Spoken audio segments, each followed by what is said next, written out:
বিশ্বনবী সাহাবাদের নিয়ে দাঁড়ালেন, লম্বা লম্বা কাতার হলো। সাহাবীদের কাতারের শেষে সাইয়েদনা জিবরাইল 1,40,000 ফেরেশতাদেরকে নিয়ে জানাজায় শরীক হলেন।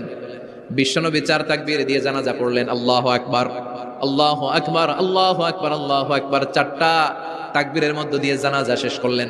বিশ্বনবী তাকিয়ে দেখে সাহাবাদের পেছনে 1,40,000 ফেরেশতা দাঁড়িয়ে জানাজায় শরীক হয়েছে। বিশ্বনবী বললেন, জিবরাইল, কোনদিন তো এত ফেরেশতা নিয়ে কারো জানাজায় শরীক হতে দেখি নাই।